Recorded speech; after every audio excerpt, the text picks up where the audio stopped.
Welcome to the Attention Deficit Disorder Expert Podcast Series by Attitude Magazine. Welcome. My name is Annie Rogers, and on behalf of the Attitude team, I would like to welcome you to today's ADHD Experts broadcast. Today's title is When Teen Stress Ignites Strong Emotions, Teaching Anger and Frustration Management. I don't need to tell you, this is a topic of incredible importance and very immediate need. So many families here are navigating month number 11 without normal school, athletics, activities, social outlets. Teen emotions are understandably heightened. They are already exacerbated by ADHD and puberty, and parents need help. That's why we're here today, to help understand what's going on and move forward with some practical solutions, thanks to the insights of Brendan Mahan. Brendan is an internationally recognized ADHD and executive function expert and speaker, and he's the host of the ADHD Essentials podcast. He's a former teacher, a mental health counselor, a principal, and Brendan helps individuals, families, schools, and businesses manage the challenges of ADHD and neurodiversity through an approach that blends education, collaborative problem solving, and accountability. And he does it with compassion, humor, and a focus on strengths and growth. And this is all through his trademark Wall of Awful model. So we're so pleased to have Brendan here today to help us guide us through this challenging time. Before I hand the mic over to Brendan, I do need to take care of just a few housekeeping items. So if you're tuned into the live webinar, you can download the slides now by clicking on the event resources section of the webinar screen. If you're interested in the certificate of attendance option, please just look out for instructions that will come in an email about an hour after we wrap up. And if you're listening in replay or podcast mode, just visit attitudemag.com, search podcast 342, and there you'll find the slides, replay, certificate of attendance options. Finally, if you support what we do here at Attitude to build and bolster the ADHD community, I encourage you to visit attitudemag.com/subscribe and consider getting the magazine for your family, your child's teacher, or someone else who could use the support. So without any further ado, I am so pleased to welcome Brendan Mahan here to present to us about teen stress igniting strong emotions. Thank you for joining us today. Yeah, thank you for having me. I'm excited to be here. So we're going to talk about stress and anxiety and strong emotions and frustration and all that kind of fun stuff. So yay, I guess. I know my kids are 12, so they're flirting with teenagerhood. They turned 12 about a week ago. But even as young adolescents, they're certainly struggling with stress and anxiety and all of those things. Before we jump into sort of the more complicated strategies and stuff, I just want to give an overview of the difference between like no stress, eustress, and distress. No stress is when like nothing's going on, right? Nothing is being asked of us. And if that goes on long enough, we become apathetic. If it's only going on for a little while, we might be bored. And it's not that great. Like it can kind of eventually lead to its own levels of stress. But no stress is not necessarily perfection. It's not necessarily where we want to be. Eustress is really where we want to be. Eustress is healthy stress. It's what improves our performance. It's what helps us focus and attend and care about what we're doing. So right now, I am experiencing eustress, right? There are 2,078 people in this room right now, this virtual room. I am presenting for Attitude Magazine. I want to do a good job for all of you. I want Attitude to be like, that guy did a good job. We want to invite him back. And those of you in the audience, I want all of you to go, that guy did a good job. I appreciate his thoughts and his ideas. I want to listen to his podcast. I want to work with him. I want to join his parent coaching groups, that sort of thing, right? I want to be successful here. So I'm really in eustress. I'm in that period of improved performance. Distress is when we're just overwhelmed by the anxiety, by the stress. It leads to fatigue. It leads to anxiety. It shuts us down. And that fatigue can sometimes look like and feel like apathy or boredom, but really it's that we're overwhelmed and burnt out by what is being asked of us, as opposed to not having enough being asked of us. And it's a little bit tricky right now with our kids, because I don't know about the rest of you, but stuff that I was asking of my kids a year ago is burning them out now. Like, they've sort of regressed a little bit, and stuff that used to be really easy for them to do, all of a sudden there's times when it's more than they can handle. And it depends. Sometimes that's literally like pouring milk, right? And I don't mean to belittle my kids either, because sometimes them asking me to pour them milk is overwhelming for me, because I'm riding the line so tightly, just like they are. And so we kind of have to be considerate of all of us, our kids, ourselves, our spouses, anyone in the house, in terms of where are we and what are our needs. So when it comes to ADHD, anxiety, and age, and how that affects teen emotions, a study from 2015 out of the Journal of Child Development, it looked at the emotional variability in teenagers. And variability just means like up and down, right? Like how strong they are or less strong. So we're looking at 13 to 18. Happiness, anger, and sadness declined in variability continually throughout adolescence. So those sort of high spikes and high lows and that kind of stuff became, those roller coaster moments became less significant.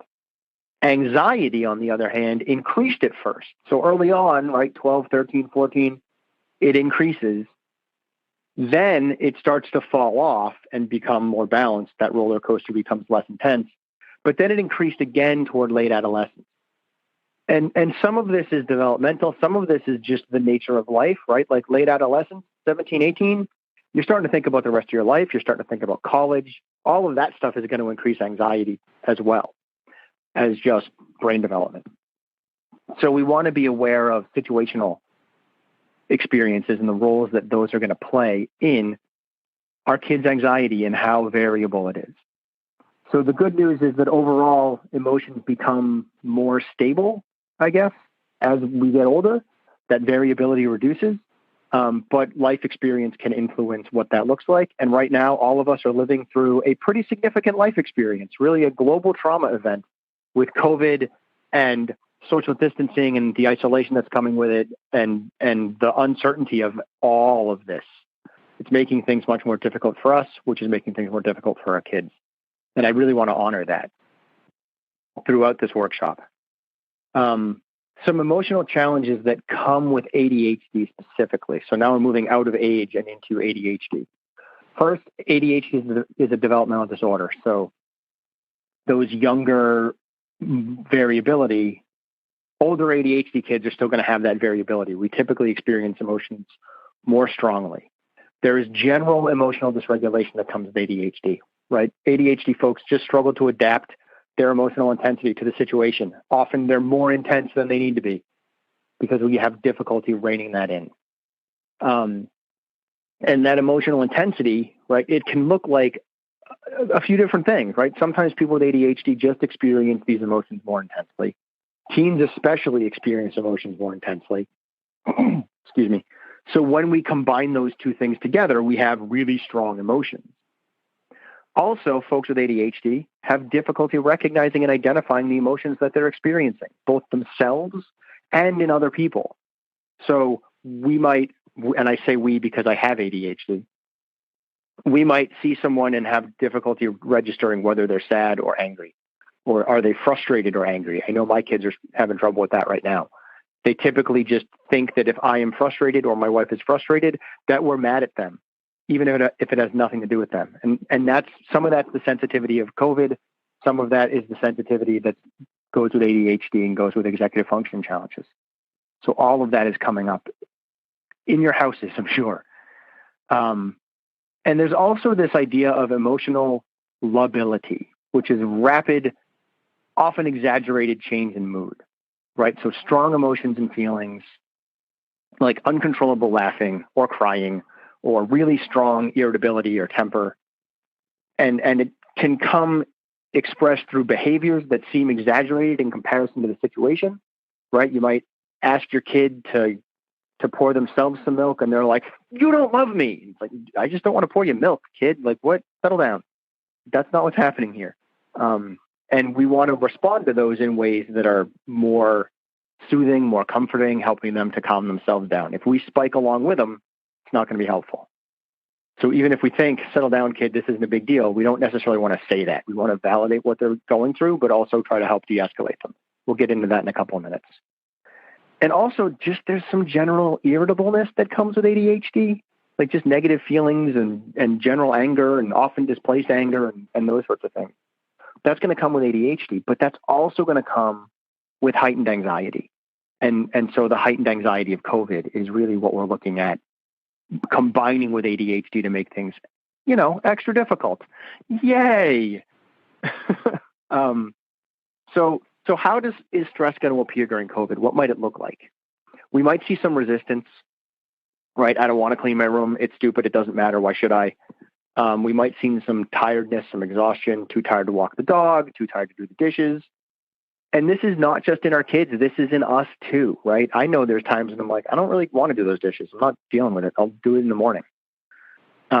There's apathy that's coming for a lot of us. Like, why should I do my schoolwork? School doesn't matter anyway. And a piece of that is just this existential dread of COVID, right? Like, how is this going to look in the future? Is there a future? Where are we with all this stuff? Am I safe? Is my future assured? What if I get COVID and I don't live through it? So there's a lot of apathy, particularly aimed at the future, which is playing out in schools for some kids and for some teens and folks in college and even people who are full-grown adults going to work. It's normal. It doesn't mean we want to lean into it. It doesn't mean we want to let that apathy continue. We want to push against it, try to work through it, but it's there. And so too is boredom. Like, everything is boring right now because everything is kind of the same in a lot of ways. I really encourage you to try to vary your kids' experiences as much as you can. With my guys, I have identical twin sons who are 12 years old. I try to get them on an adventure at least once a week. And recently we had like 3 or 4 weeks in a row where I just was not able to pull that off. And I knew it. Like, man, I could tell. Bedtime was a lot harder. Getting them to cooperate was a lot harder because it was just the same every day, day in, day out. They didn't have enough stimulation. They weren't trying to be jerks, but that upsetness, that anxiety of tediousness was there. And also recognize that when your kid says they're bored, sometimes that's code for sadness. And it's completely appropriate to be feeling sad right now during COVID. And we want to recognize those emotions and help your kids identify those emotions so that they're naming the right emotion and we're using the right interventions. There's a lot of need for comfort right now, and connection. And so I highly recommend providing that to your kids. And then we've got displaced anger and frustration, right? I hate skiing. I don't want to go. Speaking of adventures, skiing is my go-to winter adventure. And there's times when even in the middle of skiing, my kids suddenly don't want to be there anymore. And it's just anxiety about going home and anxiety about getting to bed on time. It took me a while to figure that out. But one of my kids starts getting anxious after lunch, and it's because there's another 2-hour drive home. And then, am I going to get to bed on time? Is my brother going to be able to go to bed? Because sometimes his brother struggles to get to sleep. And all of that anxiety was leading to him feeling angry and frustrated about bedtime, which we weren't even there yet. It's like 12:30, and he's already starting to worry about that. And that's the stress of COVID. And then there's also that numbing out stuff with COVID, right? Like, can I have 20 more minutes on my iPad? I just want to play this video game. I'm just going to watch this, YouTube video or whatever.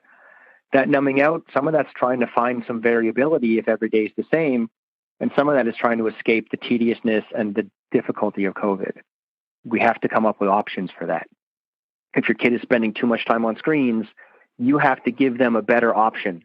If you don't give them a better option, then they're going to keep looking at the screen. That's where adventures come in. That's where board games and connection and that kind of stuff is going to come in. Start sharing your passions with them. See if it gets them off the screens for a little while.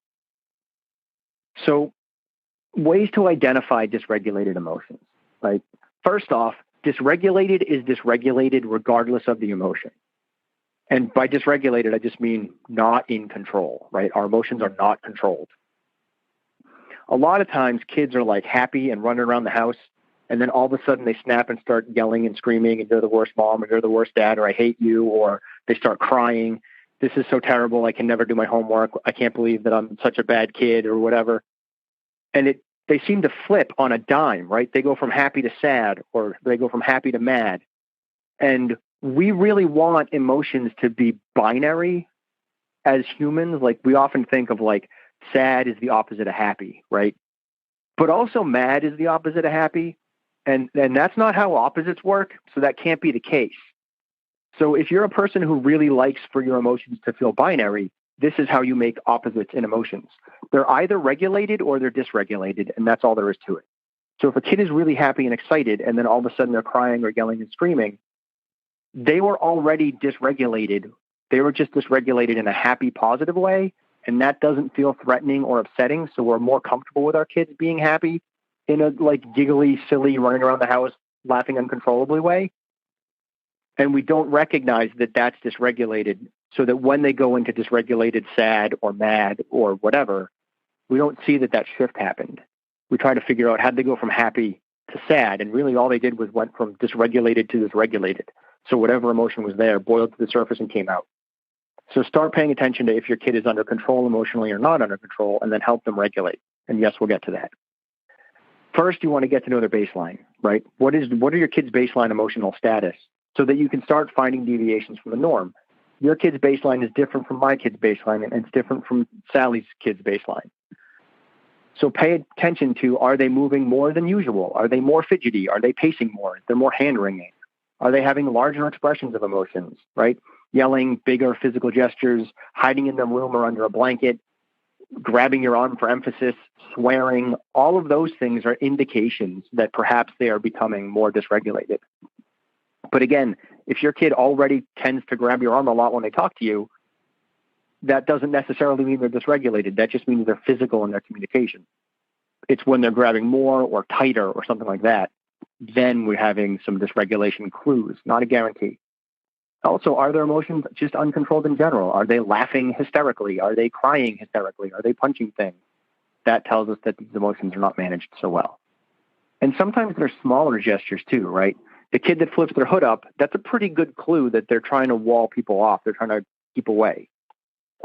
If they ask or tell you to stop doing something, that's a pretty good clue that you're starting to ramp them up, or whatever's happening is starting to ramp them up. It might not be you specifically.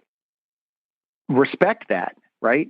If they shut down or stonewall you, they're trying to prevent themselves from becoming dysregulated. That's why they stonewall. They're trying to keep this emotion in check because they know they're feeling threatened or angry or whatever. And if they engage, they're going to snap and start yelling, and that's going to make things worse. So they're stonewalling to try to keep it in control, keep it in check. When you get those signals from your kids, respect them. It's okay to leave the conversation and come back, right? Just say, it seems like you're getting overwhelmed.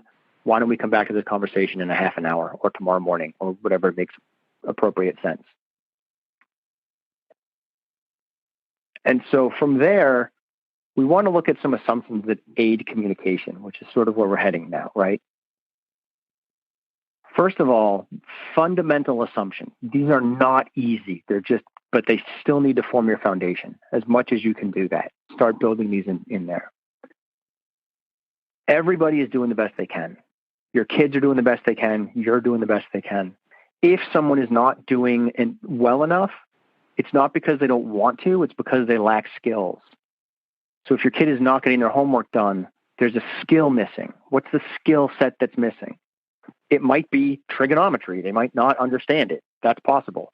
But the skill could also be something that seems a little more ethereal, like maybe they're just bad at starting and they need some support in getting started, right? I'm a big fan of like, can you start my orange, right? Like there's that kid who they'll peel the orange, but you got to kind of rip it first and then they'll take over. Your kid might need you to start their orange. It doesn't mean you have to do their trigonometry homework. It means you have to get them to the point where they can do question number one. Just support them in doing question number one and then move on. Also, we're all on the same team. That's critical. It's a critical perspective. It's not you versus the kid. It's not your kid versus you. It's you and your kid versus whatever the challenge is. We want We want to be sitting on the same side of the table with the problem on the table in front of us. We don't want our kid on one side of the table and us on the other side of the table and the problem in the middle. We want to avoid that. We want to be on the same side, looking at the problem together, trying to figure out how to crack it. How do we clean the room? How do we do trigonometry homework? How do we find an adventure to go on that we can all enjoy so that we can get out of the house a little bit? Also, it's not personal. Like, it's not personal. And if you feel like your interactions with your kid is personal, if you feel like your kid is trying to upset you and bother you and that sort of thing, you have to fix that as mom and dad. I have to fix that as dad when I'm in that spot, because I have all the power and so do you. As parents, we have the power. And I'm a big fan of punching up. I'm not blaming the kid. I'm blaming the parent, me included, when this happens for me. We have to help fix the relationship. We have to make the apologies. We have to make the bids to get the kid reconnected. And they might reject it the first few times. We have to keep trying because they do want to be connected to us. They do want us to care about them. They do want us to love them. They want that relationship to be there. Even your 15-year-old kid who wants nothing more than to get away from you because they're supposed to, it's developmentally appropriate. They still want you there. Like, they just want you to be plan B or plan C. And we have to be comfortable with being plan B or plan C, because plan A and plan B are going to fall apart at some point. And right now, plan A is kind of dead in the water thanks to COVID, and they're stuck with us, and it's driving them nuts. And that's okay. Imagine if you were 15 and you were stuck in house with your kid, with your parents all the time. Sure, you would have hated it too. I know I would have. And then finally, like, I love you. Just when you're banging your head against your kid, the wall that is your kid, like, just stop and think, I love you, and maybe say it out loud to them, no matter how hard they're being, no matter how bad it's going. It helps us reset and reframe our approach. And then some emotional versus cognitive communication. I really want to play with this a little bit. This is kind of a new thing that I'm messing with. Conflict typically arises because one or more of the people in the interaction are communicating from an emotional place as opposed to like a logical cognitive place. And emotional communication is totally valid, but if one of us is cognitive and one of us is emotional, we start to have some problems because we're just not on the same wavelength. And emotionality in communication can be challenging. So first, are you communicating from an emotional place or a cognitive place? Where are you? And what about the other person, right? Try to figure out where they are. And I'm going to give you some hints on how to do that. But start with that question. Like, just wonder, where are we both communicating from? Are we cognitive or emotional? What's going on? The closer you are to a topic and the more it affects you, the more likely you are to be communicating from an emotional standpoint. And a good example of this is it's really easy for people to joke around like, oh, I'm sorry, I have ADHD. I forgot to do that. And when people who don't have ADHD turn ADHD into a joke, a lot of us get upset by that because we're really close to ADHD and we know how painful and traumatic and disruptive this disorder is. So when other people joke about having it when they don't, it can irritate us. That's what I mean by the closer you are to a topic, the more it affects you, the more likely you are to end up at an emotional spot when communicating about it. Often that emotional spot is one of passion, frustration, offense, anger. That can be there. And sometimes it's excitement and joy. That happens too. Often excitement and joy emotions do not cause as much trouble in communication. It's the negative ones that get more challenging. And again, communicating from an emotional place is totally valid. It just isn't always helpful. It's not always going to help us get to where we want to be. So we want to help the person we're talking to get out of communication that is more emotion-based and into communication that is more logic and problem-solving based. And if we're the ones in an emotional place, we want to try to get ourselves out of that emotional spot and into a more cognitive spot.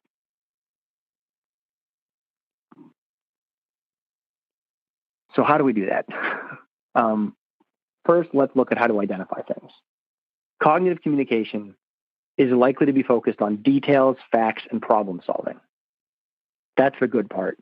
But it can also be focused on winning the argument rather than learning or addressing the problem at hand. Like, that can happen too. It can just be like, oh, I'm going to make my point and they're going to learn. Like, that stuff is not so helpful. That's when a little bit of emotional is bleeding into it. And usually it's in the form of competitiveness. Emotional communication is more likely to focus on feelings as opposed to facts. It's more often looking to seek validation and connection, and all of that stuff is pretty good. But it can also become defensive. It can get caught up in emotional storms and escalate things as a result. So if I'm focusing on your feelings and I'm trying to help navigate that, that's good.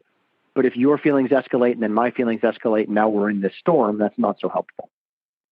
So those are just two sort of good things about cognitive and emotional communication and two potential pitfalls to be mindful of. When we have a cognitive communicator, they can feel dismissive and aloof and even overwhelming to an emotional communicator because they're not validating feelings potentially. They're not tuned into this person's emotions. And they're also maybe just throwing fact after fact after fact after fact at them that the emotional communicator doesn't care about and isn't focused on. And an emotional communicator can feel sometimes passive or disconnected or defensive if they're sort of in that part of the more emotional world. And if they're in a more energetic emotional world, they can feel aggressive and overwhelming to the cognitive communicator, depending on sort of where in the spectrum of emotion the emotional communicator lands. So again, fact-focused, analysis-focused, problem-solving focused, that's your cognitive communicator. Those are indications that you're probably in a cognitive place. Swearing, defensiveness, shutting down, aggression, that's probably more emotional communication. Being aware of your own emotional state when you're communicating and trying to manage it can help. And if appropriate, name your emotions and the reasons you're feeling them to yourself and the person you're communicating with and to your kid. And by the way, an emotion that you're probably feeling that you might not be recognizing or willing to say is you are often feeling scared for your kid because are they going to pass 11th grade? Are they going to handle all of the challenges that are in the future because they're really struggling right now during COVID? And it's valid for you to be scared for your kid. It's valid for you to be worried. They're going to be okay. We're going to get through this COVID stuff and things are going to get easier. And hopefully we see a lot of post-traumatic growth out of our kids, which is just after the trauma, you get stronger because this trauma is conditioning them. It's strengthening them. It's tempering them, this global pandemic. They don't have to come out of this weaker. They can come out of it stronger. So to some degree, we need to manage our own emotions and worries about our kids' future based on what's happening now so that we can help them get to where they need to be. Continuing on with this emotional and cognitive communications, we can help the emotional communicator move out of emotional communication and into cognitive communication so that the battles reduce. That starts with validating their emotions. Like you seem sad, you seem angry, you seem frustrated. I've shut down whole rants from people. I did it with my wife yesterday. She was talking about a thing at work that was driving her crazy, and she was like, she had a head of steam going, man. And I said, that sounds frustrating. And she was like, yeah, it is frustrating. And her head of steam just died. It just was over because she didn't have to demonstrate it to me anymore. I recognized it. I validated it. She felt validated. She felt heard. And now she was able to shift gears into something else. We still stayed on that topic, but she wasn't as aggressive about it because she knew I understood how she was feeling. And then she shifted to more of the cognitive. These are the specific things that are happening in this issue that I need to address. Reflective listening is also good. Reflective listening is when you just kind of say back to them what they said to you with some tweaks. Like you don't want to sound like a parrot, but if your kid is like, I hate my teacher. She doesn't understand. She just always gives me homework and doesn't even care about the fact that I can't focus on virtual school. And you say like, okay, so it sounds like you don't like your teacher because she's not understanding that you're having trouble with virtual schooling. Yeah, that kind of thing. Like summarize it, repeat back to them what they said in summary, and maybe use some different words, but the same idea. Or maybe use the same words. Also, taking a walk is a great way to get out of communication, emotional communication. Like just go somewhere, potentially together. It doesn't mean you have to leave the conversation and go away, although that's a good way to manage your own anxiety. But sometimes having a hard conversation while walking in the woods or down the street or in the neighborhood can help us get to a better place, partially because we're out in public and we only want to get so elevated emotionally. but also because we're moving our bodies and heading in the same direction. And it feels like we're a team a little more because we're going in the same direction. And like I mentioned, if you need to take a break and take a walk, do it. If you have to take a break from the conversation, take that break, but make sure you go back to the conversation later and make a plan to go back to that conversation before you leave it so that the other person knows that you care about the conversation and you're validating the importance of it. And also gestures of comfort and forgiveness and acceptance, that stuff's important too, right? Like if your kid's really struggling, and I'll use a personal example, my kid was going through some hard times, just mostly getting to bed and anxiety around tomorrow's going to be the same day and this is hard and that sort of thing. And my kids love banana bread. So I just made banana bread one night. And it helped one of my kids get their teeth brushed faster because they wanted to have the banana bread right before bed. That's like a loving gesture for them. It helped them kind of navigate all that bedtime stuff quicker. And I know they brushed their teeth and then ate banana bread, and like that kind of ruins the whole toothbrushing thing, but don't tell them because the banana bread matters more. But those gestures of comfort and forgiveness and acceptance are important, right? Make space on the couch, make them a hot chocolate, make them banana bread, take them for a trip to the store, whatever makes sense. And then also just in general, being overwhelmed and feeling overwhelmed, right? Help them not feel overwhelmed, help reduce that overwhelm so that they can move out of emotional communication. And sometimes overwhelming them, and I don't recommend this, but your kid. Sometimes if you just like push them a little further, it can bring them back around. I know I have to do that with my kids sometimes. There's times when I have to like put a little bass in my voice and be like, are we going to have an issue? Like, am I going to have to like be cranky and be upset about this? And they're like, no. And that kind of like snaps them back to reality and helps them settle down. I don't necessarily recommend this as the first option ever. This is like the last choice, but it is a strategy that sometimes is needed. So anxiety. This slide is my perspective on anxiety. I use it with my clients all the time. It comes up in the parent coaching groups. Every single time we do it, there's always a week on anxiety and how to manage it.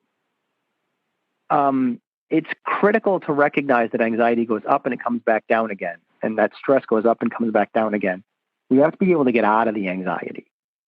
So we like to think that we start with no anxiety, but none of us are there. All of us are starting closer to just anxious, if not actually anxious, every day. Job stuff moves your baseline anxiety up from 0 to 1 or 2, right? Having a kid with special needs, having a kid with ADHD, dyslexia, oppositional defiance disorder, that stuff is going to raise your baseline anxiety up a little bit. Living through a global pandemic, that's going to raise your anxiety up a little bit. So all of us are probably somewhere at like a 4 or a 5 in terms of out of 10. Like we're all up there a little bit. And some of us are a little higher, some of us maybe a little lower, but we're all that much closer to fight, flight, and freeze, right? To yelling, to being angry, to wanting to go hide, to just not knowing what to do and getting stuck and frozen. We're all there. And so recognize that. Like there's fine, which is sort of that lower tier, 1 through 5. 6, 7, 8-ish is when the kids start to fib. They tell little lies to try to de-escalate the anxiety at home. Sometimes the adults do this too. Are they trying to get away with stuff? Yeah, they are. But they're also trying to manage anxiety by changing reality. It doesn't always work. Then the fight, flight, and freeze hits around that 8.5, 9, 10 land, depending on the level of intensity. Fight, flight, and freeze is about trying to find safety, trying to feel safe, trying to protect yourself. So if your kid is like yelling and arguing and fighting, they're trying to feel safe. They're not trying to be disrespectful. They're trying to get out of that stressed out level. And so recognize that that's under there somewhere and reapproach it, change your strategy. And then on the way back down, what's critical is this initial part of forgiveness. When our kids spike, we have to forgive them for whatever that mistake is, whatever that error is, before we try to get them to fix it. Because oftentimes, if the kid had the skills to fix the problem, they would have avoided the problem in the first place. They don't have the skills to fix it because they didn't have the skills to avoid it. And the person that they're most likely to get help from in fixing that problem is us. But they're not going to ask us for help if we haven't reconnected with them, if we haven't forgiven them, if we haven't made it clear that we still love them. They just screwed up and it's not the end of the world. So when your kid messes up, forgive them, whatever that looks like, whether it's banana bread or making them hot chocolate or, I don't know, buying them a Lego set or letting them go hang out with their friends, whatever that looks like. Do that forgiveness and say it also, like use those words. Hey, it's not a big deal. I forgive you. Especially if you have a kid who says, I'm sorry all the time, which a fair number of my clients have kids doing that right now. I'm sorry. Instead of saying, don't worry about it, say, hey, I forgive you. And also you should forgive you, because most of those sorries are aimed at themselves. And then after that forgiveness and that reconnection, then move into fixing. Otherwise, the forgiveness and the reconnection feels contingent on them fixing the problem, which they're not prepared to do because they probably don't have the skills to do it. So how do we de-escalate anxiety in the moment? Take a break, like I said. Connect with other people, right? Visit family, call and text a friend, talk to a counselor, that stuff. This doesn't have to be an argument, just I'm generally feeling anxious. Connect to people. Exercise, that's great for in the moment and long-term stuff. So is connection. Do the hard thing. Like just get in that mindset of, I'm going to do the hard thing even though it's hard, because then it gets easier. Like once you've done the hard thing and it didn't kill you, the anxiety usually diminishes. Find things that are comforting, right? Snuggling under a blanket, a favorite stuffed animal, a hug from a friend, a delicious snack. Escapism is valid as long as it's temporary, right? So reading a book, watching a television show, playing a video game. And anchors, stuffed animals, a pet, a talisman, those kinds of things. All of that can help us de-escalate. Even just a worry stone is valid. In the big picture, we want to take care of our physical needs to keep our anxiety managed, right? Get enough sleep, eat a healthy diet, exercise more, those sorts of things. Stuff that is hard during COVID. But if you can pick one and start doing it, other things will become easier. Accept your anxiety and make friends with it. Like, hey, my anxiety's just hanging out my shoulder. His name's Zach and he drives me crazy, but he's there. Thank you for input, Zach. I don't need to worry about that thing. I'm going to go do this.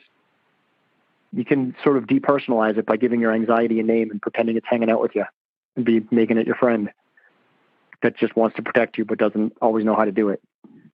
Confront the thing that's making you anxious and do it anyway. Kind of like I said earlier, right? Do the hard thing. Lean into your fears. You'll learn that they're not going to kill you, and that makes things more manageable in the long run. And connected to that is learning how to be uncomfortable. If we can learn how to be uncomfortable, we can do things while we're uncomfortable. We can do hard things. And then building skill sets, things that we can feel proud of, things that make us feel accomplished, that's critical. Kids that play a sport, kids that do the arts and have like skills with the trumpet or painting, those skill sets help those kids feel accomplished, and that gives them something they can stand on as a platform to support themselves. We can manage other people's anxieties by finding out what their de-escalation strategies are and encouraging them to use them. A bunch of those I just named earlier. Naming and validating their emotions, as I mentioned before. Be as consistent as you can in your expectations, in the way you talk to your kids. Consistency breeds like safety, because I know what to expect. Set clear and appropriate expectations for your kids with that reduction in age developmentally for your kid with ADHD. So your 16-year-old might really be performing at the level of a 14-year-old, and that's okay. That's what IEPs and 504s are all about. Celebrate their accomplishments. When they do something well, celebrate that. And support them in doing the hard thing when that becomes necessary. And then finally, protect your kids from unnecessary anxiety. And what I mean by that is like, turn off the news, because there's nothing good about the news. It's only designed to make you anxious. I have way too many clients who have the TV on 24 hours a day, and usually it's tuned to the news as though that's somehow informing them. And it's just making their kids anxious. And sometimes I've talked to kids who thought that like really tragic stuff happened 3 days in a row because the news kept showing it again and again, and they weren't realizing it was the same thing from 3 days ago. So kill the news. And stay out of earshot if you're having grown-up conversations about how scary the world is, or how much your kids are driving you nuts, or putting them into uncomfortable spots where you're criticizing family members or something like that. Like, get out of there. They don't need to overhear that. And I recognize that's hard during COVID because you're all in the same house, but it's your job to figure out how to have those conversations somewhere else. Go for a walk, hop in your car and drive around the block so your kids can't hear you, whatever needs to happen. Run a fake errand with your spouse. And then also when they mess up, if they get it that they messed up and they feel bad about it already, you don't need to make that worse. You don't need to like hammer that home. And I fall into that pattern sometimes myself, and I always beat myself up for it afterwards. It might be why I sometimes beat kids up for when they, not literally, but why I give my kids grief for making a mistake, because I give myself grief, and I'm working on breaking that pattern, and I'm doing a lot better than I have in the past. But that's another way to get rid of the unnecessary anxiety. They get it, they messed up, move on. And all of that said, there are questions. You can enter your questions in the box to the left, and I will happily answer them for the remaining however many minutes. And I think I'm going to have a co-host jump on and start saying stuff. So I'll be quiet. Yes, this is Annie. I'm here. Yes, sorry. We have been getting many, many questions. That was a fantastic presentation and a lot of comments of thanks for the ideas you've already shared and for the understanding. So someone said here that your children are very lucky that you understand their brains. And I think that is one of the nicest compliments I've ever heard. So I will get right into it. We have a lot of parents joining us today who also have ADHD. And they have questions about how do you, as one person said, how do you stop from lighting each other's fuses? Yeah. I'm going to punch up. You'll see that I do that consistently. It's your job to not light your kid's fuse, and it's your job to not let your fuse get lit when your kids try to light it. You just got to make your fuse soggy. That's all there is to it. And I recognize that's hard, right? Your kids can push your buttons because they put most of those buttons there. I totally follow. But as parents, we have to recognize that. We have to try to pay attention to when are our fuses getting lit? Is there a pattern in there somewhere?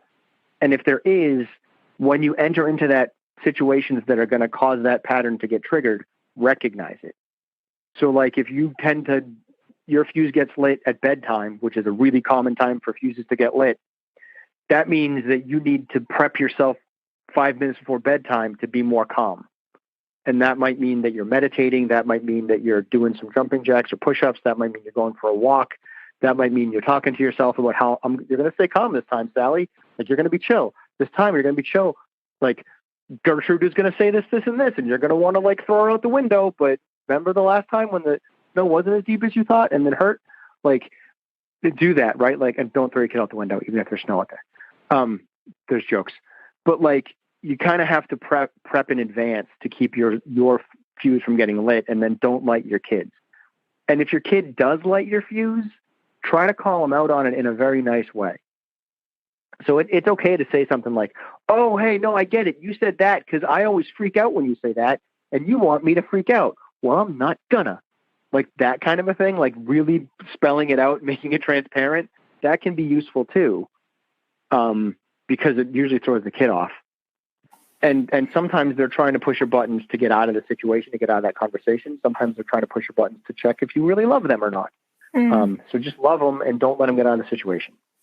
Right. I think this is very useful. We had a number of people who said that, you know, their teen may say, I hate you, leave me alone, shut up, you're stupid. And that they read that as disrespect, which really bothers them. And I think this goes back to your point of don't take it personally. I mean, when you have ADHD yourself, right, it's a matter of recognizing that emotional dysregulation, which is not easy. Right. And they're not, it's not disrespect. They're trying to get out of the situation. That's what's happening, right? So if your kid says, I hate you, or says like, you're stupid, right? be offended. Don't be angry. Like, when you get mad, you're giving them the power because they gotcha, right? But if you get offended, and this is easier with video because there's like faces that I need to make for you to get it. But if you can be like, what? That seems, nah, really? Like, just be offended. Like, get a little bit of that hip hop swagger going and like, what? Like, be offended. Don't be angry. And stop. Like, the whole conversation should stop. If your kid is like, I hate you, or you're stupid, your whole affect should change. You should get calmer. You should get that little low boil offense going. And you should be like, that is unacceptable. It's not how you speak to me. That's not how things work in this family. I'm not going to tell you that I hate you, and I'm not going to call you stupid, so I don't expect you to do that to me.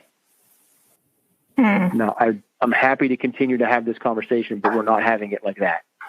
Can you feel how like the vibe of the room changed when I did that just now? Like, yes. There's people in the audience who felt like they were in trouble. And, you know what I mean? Like, that's what you have to do. You have to do that little bit of playfulness, like you're in a play, like you're on stage. You have to be able to do that.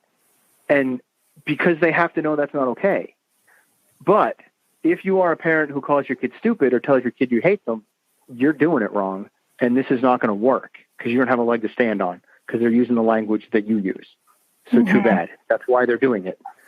But if that's not a thing that you do, then call them out on it. And I assume this goes for cursing. We've got some questions about that. I love cursing. I just did a podcast on cursing yesterday. And I've done podcast episodes. It wasn't mine, but there's an episode on cursing in my podcast that I posted a little while ago. Cursing is an indication of your kid being in an emotional state or you being in an emotional state. Cursing is valid language. We use it all the time. So if your kid curses too much, you have to teach them how to curse better, right? For real, I've taught my kids how to curse. If you write an essay, I used to be an English teacher. That's going to become clear in a second. This is my English teacher lesson. If you write an essay and every sentence ends with an exclamation point, you look like you don't know how to write, like it reflects poorly upon you. But if you have one exclamation point in that essay, that's a powerful exclamation point. That's kind of cursing, right? Like, if you curse all the time, it's not reflecting well on your skills with language and communication. But if you curse like infrequently, that curse becomes really powerful, that random F-bomb or something. And kids curse at their parents to try to get out of the situation. They're trying to escalate you. They're trying to make you upset. They're trying to piss you off so that you will let them go hide in their room because you think that you won. And you're like, go to your room. And they're like, cool, I'm going to go to my room and get out of this situation and not have to address the deeper issue that is being hidden by the cursing and the swearing and the yelling and the anger. Like, you've got to recognize that all of that stuff is surface nonsense. And there's a deeper problem underneath that we have to get to.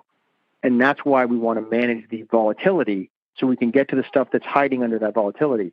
And the stuff underneath the volatility and the anger and the aggression is really, really, really scary for your kid because those are all vulnerable emotions. They're scared. They feel lonely. They feel rejected. They feel overwhelmed. They feel doomed. They have like existential dread for their future because does it even matter? Am I even going to live to be 15 when there's a global pandemic? Like, there's deeper, harder stuff hiding underneath that anger. And so you got to get through the anger, but you also have to be ready for that deeper, harder stuff. And that might mean you're getting some mental health clinicians on board or something like that. But there's deeper, harder stuff that they're trying to like scare you away by being a porcupine. Mm-hmm. Now, there are a lot of questions sort of on the, I don't want to say the flip side, but another angle on this.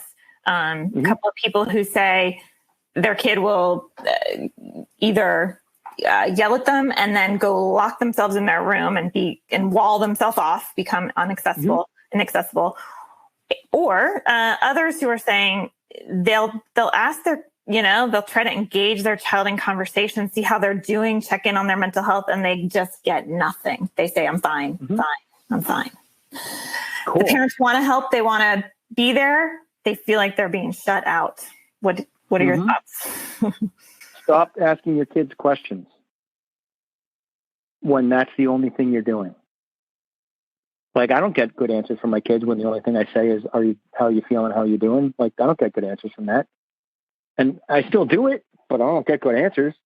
But if my kids and I go skiing or go for a walk, or I drive with them to the store, or we play a board game, or we have a snowball fight because there's 18 inches of snow outside right now, like when we're doing that stuff, when we're connecting at a level that is close and connected and playful and silly and like full house kind of stuff, like when that's happening, like the stuff that happens in the beginning of a sitcom, when we're doing those activities, then I get more mileage out of my questions later. And sometimes I get those questions during those activities, right? Like if we're driving 2 hours to a ski mountain, for example, it gets boring. Like we're going to have a good conversation at some point. And sometimes that conversation starts with talking about what skiing was like, or playing a card game. Like we're just find all the Virginia license plates or whatever. If you play a game about noticing things, then the kid can turn and start talking about other stuff. And that is useful. And the other thing is ask weirder questions, right? Like don't ask, hey, how's it going with your friends? Say like, if you were locked in the mall with one of your friends, which of your friends do you want to be locked in the mall with? This one. Okay, cool. How come? Now we're getting some interesting information about that kid. And that might go somewhere useful because it's such a bizarre question. So try that kind of stuff too. And if your kid is locking themselves in the room, you need an alternative. You need a good activity to bring them back out. And it's not going to bring them back out the first time. It's going to take a little while. Mm-hmm. Mm-hmm. It's that building up of trust, because we also had some questions about parents who have tried the strategy that you spoke about, validating emotions, when they're in an emotional state, and they say their teens are distrustful. They don't believe that they are truly understanding that that's some kind of a trap, right? So, okay. But that hinges on relationship building, yes, in the same vein. Yeah, like my first question is, has that ever been a trap? Because if it has, there's your problem, right? But if it hasn't, if it's just like teen paranoia, which is a thing, like that's part of the pushing away from mom and dad, which they're supposed to do, like that's developmentally appropriate and also wicked hard during COVID. And also there's a level of like, you can't just be like, hey, how you doing? Are you okay? Because obviously they're not right now. No one's okay right now during COVID. So it's going to feel like a trap if you're asking a question that the answer to which is really obvious, right? And it'll feel less like a trap if you reframe it. So if you were to say like, hey, I'm feeling like COVID sucks, right? Like I'm bothered by it. This is the stuff that's making me cranky. And I know you've noticed. So I just want to own my stuff. And while I'm owning my stuff, how's your stuff going? Does that make sense?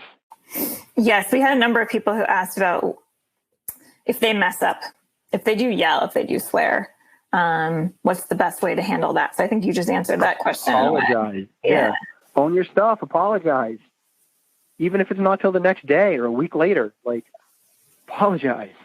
And I've done that, by the way. I've like within the last week, I've done that. So me too. Me too. We're here on snow day number 2 ourselves. So a number of people, you kind of prefaced all the the relationship building on, and you mentioned earlier the adventures and the alternatives to screen time. I will say people are pretty desperate for ideas. So not to place it all in your lap. Board games. Oh, no, put sorry. it on my lap. Okay. All the time. I got content for days. Go. Cooperative board games. And I don't have a link that I can throw at you, and I apologize for that. But if you Google like top 20 cooperative board games, that's going to be good, right? Because cooperative board games, the way they work is it's kind of like a video game. It's you and whoever's playing with you versus the game. And there's mechanics in the game that like change how the game is playing based on whether you're succeeding or failing and that kind of stuff. And if you mess up, you just play again. But there's cooperative board games that are one-shots. My family and I, we're playing a game called Mice and Mystics right now. It's a cooperative board game. It's kind of a pricey one, I'll admit. but it's like a extended storyline where you're playing like these people who got turned into mice and they're trying to escape from an evil wizard and all this kind of stuff. And you go through different chapters of like a storybook, and that's how the game progresses. And you get different materials and powers and all this kind of stuff. It's great. And it's all done for you. You don't have to make up the story or anything. And there's other board games that work kind of similarly. There's like games like, there's a bunch of different ones called Panic. So it's like Zombie Panic, Castle Panic, where you're defending something against the oncoming zombie horde or whatever. Those are good. There's a lot of really good cooperative board games out there that I highly recommend playing. It's a way to get an alternative. And it's also, a lot of them are close enough to video games that you can kind of tempt your kid into playing it with you. That's amazing. We will, we'll add these that you mentioned to the webinar page.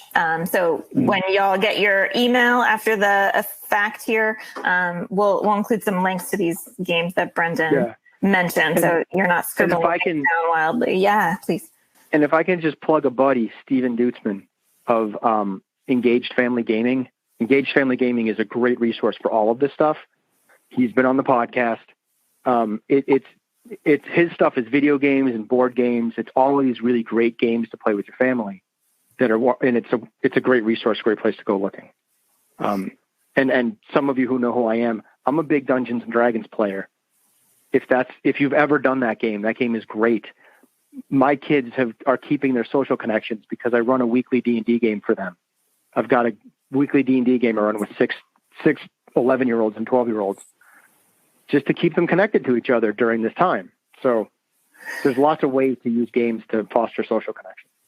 That's awesome that you're doing that. My kids actually learned it during the pandemic as well. I have a 13 and 11-year-old, and they took an online course on the basics of D&D, and they were able to play with their cousins, 5 states away. So, And someone else posted here, I'll follow up with you. I won't say your name for privacy, but that they own a board game store and they have tons of great ideas for board games. So expect an email from Attitude because obviously this is a high demand. So we're just about out of time, but the obvious next question that I have to ask is, how do you induce your kids to get off the video games and to actually interact with you, the parent?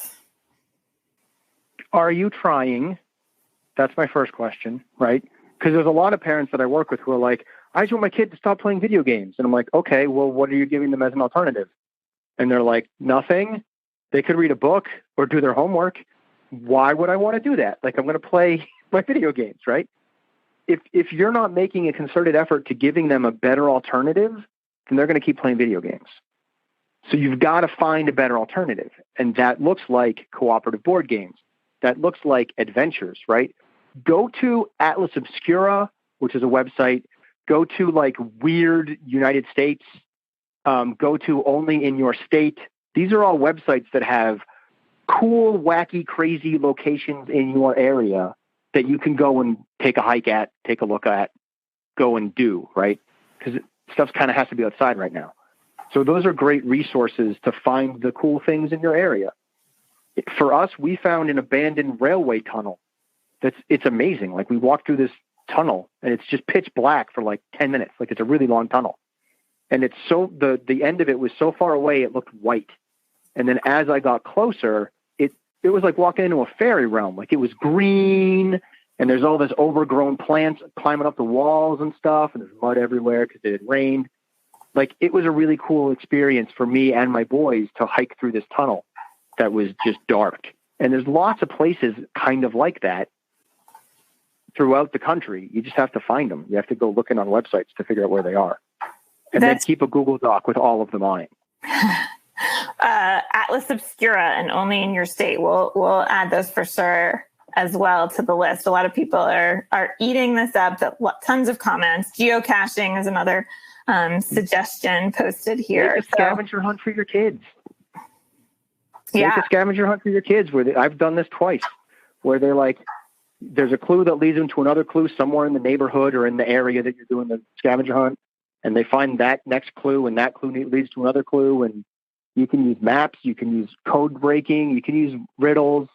There's lots of ways to vary the clues. And then at the end, they find something that's good. Like the first time I did it, it was a box of Legos and candy.